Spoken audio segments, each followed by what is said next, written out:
여의도 타임즈입니다. 오늘은 산업 이야기와 종목 이야기 자연스럽게 말씀드리려고 하는데요. 이 코로나19와 유통산업 이야기, 탑픽 종목까지 제시를 해드리도록 하겠습니다. 함께 만나보시죠. 자, 오늘 바로 이겁니다. 의미 있는 그림인데 이유에 좀 밝혀드리도록 하겠습니다.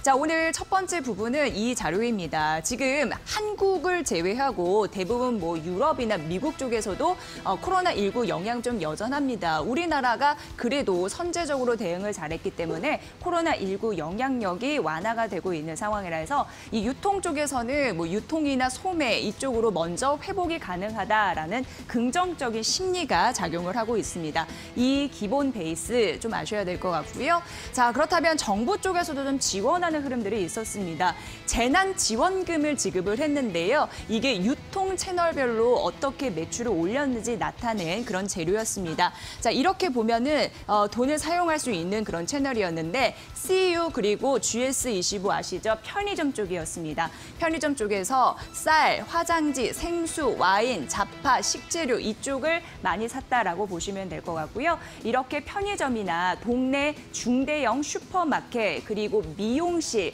음식점 이런 곳에 소비가 회복되고 있는 게 현재 확인이 되고 있다고 합니다. 참고해 보시고요. 자, 다음 페이지 가보면요. 이 부분입니다. 이건 이제 참고하라고 말씀드리는 건데요. 대표적으로 시장에 돌발 악재가 있었던 부분이 있었습니다. 사스는 05년이었고 메르스는 우리나라 15년이었고 후쿠시마 원전은 일본에서 11년도였는데 이 돌발 악재가 터진 이후에 소비 회복 패턴이 어떻게 됐는지 그걸 나타낸 재료라고 보시면 됩니다. 사스는 U자 회복이었습니다. 그리고 일본 이 후쿠시마 원전 이 이슈는 L자 회복이었습니다. 그리고 메르스 이후의 소비 패턴은 나름대로 V자 회복을 했습니다. 이런 부분으로 과연 갈 수 있을지 많은 분들이 또 증권사 애널들이 분석을 해놨는데요. 사실 우리나라 같은 경우에는 그래도 중요한 게 그 정부 쪽에서 소비를 진작시키려는 흐름들이 있었고 그리고 이 코로나19 영향력이 제한적으로 가면서 앞으로 하반기 소비 회복에 대한 가능성은 더 높다라고 판단이 됩니다. 물론 2차 대유행이 됐을 경우에는 U자나 W가 될 가능성은 있지만 그래도 현재까지는 잘 가고 그래도 긍정적인 선방을 하고 있는 상황이기 때문에 하반기 소비 회복에 대한 가능성은 조금 더 높지 않겠느냐라고 얘기를 했습니다. 참고해 보시고요. 자, 이 부분입니다. 텅 빈 인천공항 출국장. 안 가죠. 그러니까 이거가 말하는 부분은 해외 소비가 감소를 하고 있다는 겁니다. 그런데 해외 소비 감소는 국내 소비를 촉진시킬 수 있는 촉매제가 될 수도 있습니다. 희비가 엇갈리는데 양면 이 부분을 좀 보셔야 될 것 같고요. 자, 이 부분은 소비 패턴이 어떻게 바뀌고 있는가를 보여주는 대표적인 사례라고 할 수 있을 것 같습니다. 이게 보면은 4월 북한산 정상입니다. 보이시는 지 모르겠지만 이 부분이 다 사람들입니다. 가서 이제 등산을 하거나 자전거 여행을 하거나 낚시를 하거나 걷기 운동을 하거나 언택트 여행에 대한 수요가 급증하는 소비 패턴 나타나고 있거든요. 그렇다 보니까 옥션 같은 경우에도 4월만 하더라도 주요 아웃도어의 상품 매출이 급증을 했다고 하는데 대표적으로 캠핑 테이블, 개인용 침낭, 백팩 텐트, 초보 낚시 세트, 라이딩 가방 이런 쪽에서 매출이 올라가면서 변화하고 있는 시장 트렌드, 그쪽의 돈의 흐름이 어떻게 가는지 유통 구조에서도 우리가 확인을 해볼 수 있는 부분인 것 같습니다. 자, 그렇다면 소비 행태가 변화하고 있다고 하는데 언택트 그리고 근거리 쇼핑 선호는 지속이 될 것이다라고 이 증권사 DB금융투자였는데요. 얘기를 하고 있습니다.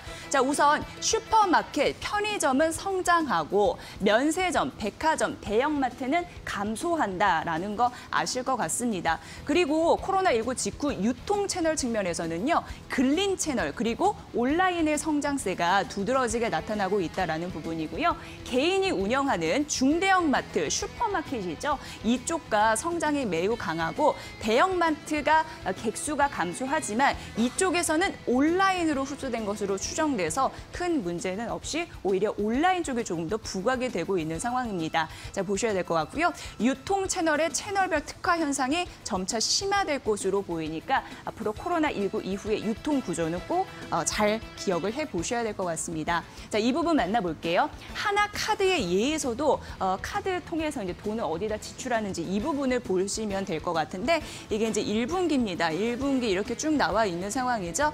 우선 인터넷 그리고 슈퍼마켓, 편의점 모두 오른 흐름들이 있었습니다. 앞에서 설명해드린 그런 내용이고요.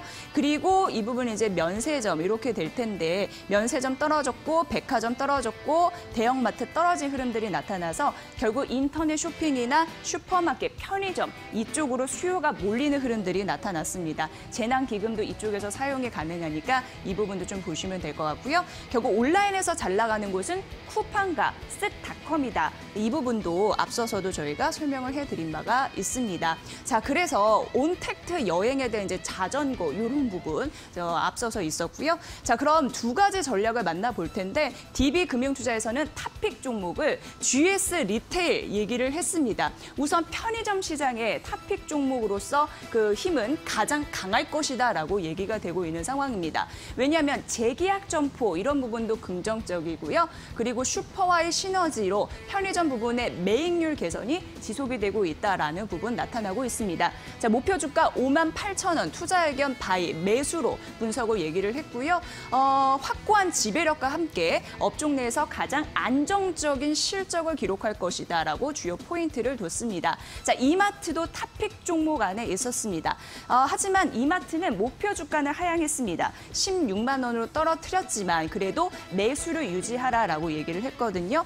우선 전문점 적자 축소, 트레이더스 고성장, 이마트24 적자 감소, 에브리데이 실적 호전, 쓱닷컴 시장 지배력 강화, 긍정적인 흐름들이 다 나타나고 있습니다. 업종 탑픽 얘기를 했고 목표 주가 소폭 하향하지만 큰 의미를 두지 않았다라고 얘기했습니다. 목표 주가 16만 원이었고요. 매수 유지했으니까 탑픽 종목 유통 구조 안에서 GS 리테일 이마트는 여전히 강자로 인식되고 있습니다.